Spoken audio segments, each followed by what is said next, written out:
Bonjour, bienvenue à tous, je suis ravi de vous retrouver pour le salon Materials and Light, 10e édition, jour 2. On va parler mobilier urbain avec un spécialiste, c'est Benjamin Bigorre. Bonjour Benjamin. Bonjour. Vous êtes responsable prescription chez Agora Makers. Alors quelles sont les tendances de la part des décideurs sur ce mobilier urbain? On va tout savoir avec vous, mais tout d'abord un petit mot d'Agora Makers. Oui, alors Agora Makers, c'est un groupe tout récent, qui n'a pas tout à fait un an encore, qui est né de la fusion de deux grands groupes industriels européens. Le premier, GHM Eclatec, leader français de l'éclairage public et du mobilier urbain traditionnel avec son fameux mobilier fonte GHM, et d'un groupe italien, The Placemaker, plus connu sous sa marque phare Metalco. Donc cette fusion a eu lieu il y a un peu plus d'un an maintenant. Les deux groupes se sont retrouvés pour des synergies de production commerciale, de projets, donnant naissance du coup à ce groupe Agora Maker, avec une entité propre sur l'éclairage et une autre entité Agora Mobilier Urbain pour la partie mobilier urbain du groupe. Voilà, et bien sûr sur votre stand, vous représentez les deux avec votre collègue Alexia Delay qui voilà, tient le stand ce matin. Alors, on parle justement, on le disait, de ce mobilier urbain. C'est vrai que ça a changé, ça a évolué dans le sens de plus, évidemment, on se tourne vers l'écologie, vers l'environnement. En tout cas, c'est la demande de la part de vos partenaires. Bien sûr, à nous de trouver les matériaux les plus propres possibles.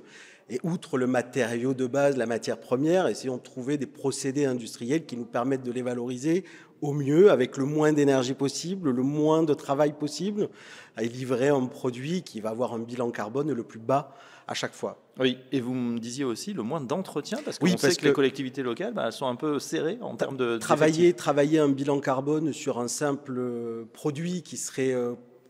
consommé, enfin livré sur le projet n'est pas suffisant. On doit inclure tout le cycle de vie du produit et on sait qu'un produit qui nécessitera le moins d'entretien, le moins de remplacement, verra son bilan carbone baisser. Donc à nous de proposer des matériaux les plus pérennes possibles et qui nécessiteront le moins d'entretien pour nos clients. On a l'impression qu'il y a un changement d'état d'esprit de la part justement des décideurs et que voilà, ce qui était autrefois peut-être quelque chose d'intéressant à voir, voilà, post-Covid, c'est quelque chose d'absolument indispensable.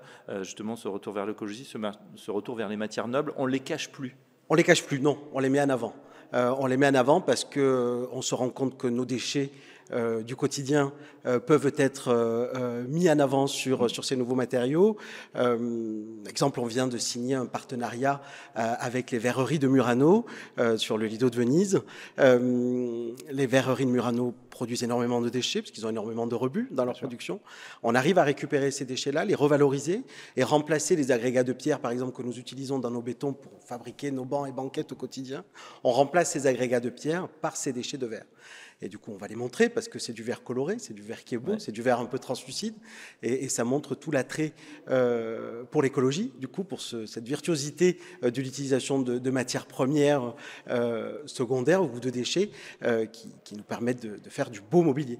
Ouais, du beau mobilier, voilà, avec du verre de Murano, extrêmement intéressant. Alors les nouveautés, ça sera plutôt en fin d'année pour vous, oui. Du côté que chez Agora, donc on aura l'occasion d'en reparler. Je voulais juste pour terminer, Benjamin, savoir pour vous l'intérêt de se présenter année après année. Je crois que c'est la 5e année que vous êtes avec nous sur ce salon à Materials and Light. Ça devient un événement incontournable des acteurs de l'aménagement d'espaces publics.